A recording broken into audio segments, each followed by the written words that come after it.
So today I'm going to do a quick video on how I dye my lace before I start ventilating on it for the client. So the things you're going to need to dye your lace is, of course, lace. So this is Swiss lace. I'm going to go, hope you guys can see. It's very thin, very fragile lace. I done cut some parts out from other stuff I've done. But this is what I use to do my lace wigs. And if you don't have swatches, this is a good way to have swatches of a different lace color you might want to do for your clients to choose from. So I already pre-cut me a piece. So you see how my square is. There's my square or rectangle, whatever. So that's what I did, just that. You only need a little bit because you're going to be just putting it against maybe their forehead. But today I'm going to do it like try to get as close to my arm color as I can. So this is how I do some of my swatches, and this is basically the same thing I do for when I got a lace. So I cut me a square out. I use Rit dye. I think I got it from Walmart. You can get it from Walmart, Target, Kmart, whatever kind of store you have in your area. I cannot exactly remember how much it costs. I like the liquid form better than the powder. I have used the powder, but I also like the liquid form. You need like an old container, old bowl. So I'm using one of my old coloring bowls because it has like the spout. So I can easily just pour it back in there. That worked out pretty good. So you have one of these. Then you have some water, a container of water. Get something old that you don't mind, messing up or having a stain in. That's all you use. This is just regular water out to speak it. My paper towel I'm going to use, you'll see, to blot the lace after it comes out of the water. And today I'm using gloves because I really don't want to get my hands messed up too bad today. Which I think I must have some in that bottle because there's some up there. So, what I do is, because it's such a little piece, you just want enough Rit dye in here to cover up the lace. So, you just take it and just pour it in. All I need is enough to cover up the lace. That's enough. So, what I'm going to do is, I'm going to take my lace and I'm going to just make sure it's covered in the Rit dye. You don't have to leave it in there that long. It doesn't take that long for it to gather the color that it needs to be. So after that, I'm just kind of going to get the excess out a little bit. Then I'm going to go to my water and I'm going to rinse it out. That's getting all the excess that you just saw on and out. So I just shake it a little bit. Get my paper towel. Dab. Dab a little bit. Kind of get it off my gloves too. Alright. So I take it, and the object is you're trying to get it as close to the skin tone as possible. So that's what we're going to be trying to do. We're going to try to get it as close to the skin tone as possible. So,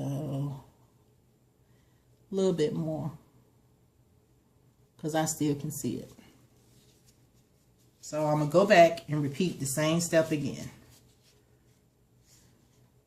But this time I might let it sit a little bit longer. And try not to make a mess. So, if you're unsure, just count to 30 if you want to get it. Alright, same step, getting the excess off.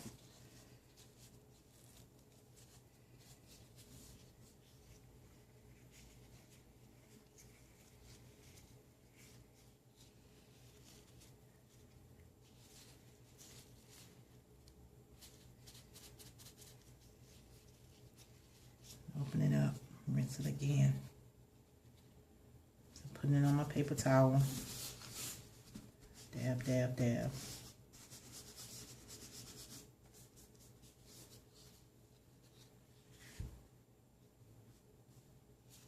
I still got some on my thing. Okay. I'm gonna take my glove off for this one. All right. One more time should do it. Because it's starting to disappear, and that's what you want. You want it to disappear into the skin.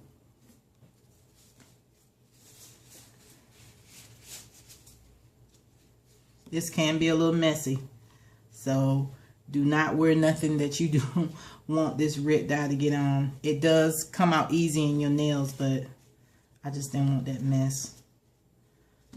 So, soaking it in there. Now, this should do it.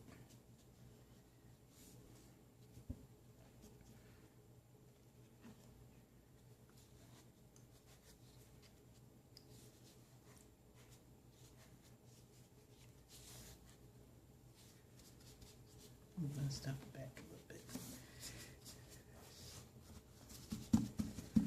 Blotting it a little bit with my paper towel. When your water gets this dark, go change it. Because it's like you dipping it right back in there. So I won't dip it no more because it's about almost as dark as that. And I'm thinking this should do it. So I'm taking both gloves off now. Okay. And when it's already kind of almost dry, it doesn't take long for this lace to dry. So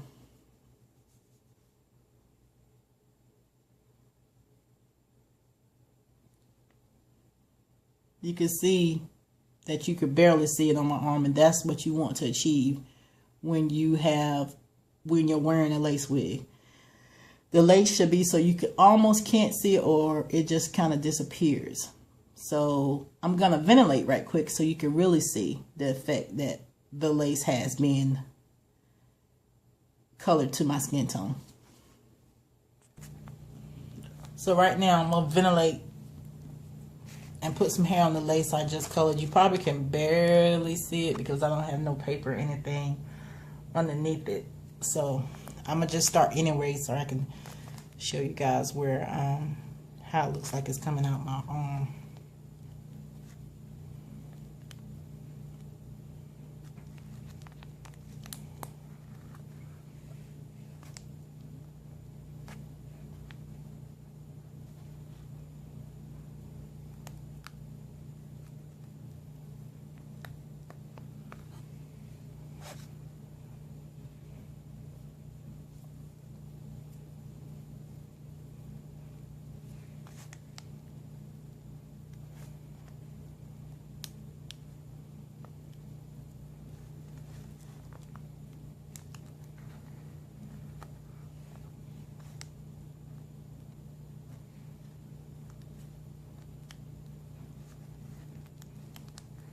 What you see me doing now is what we call single knots.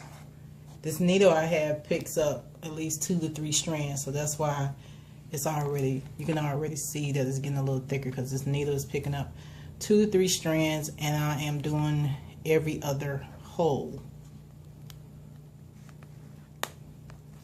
Oh, pull that one too tight.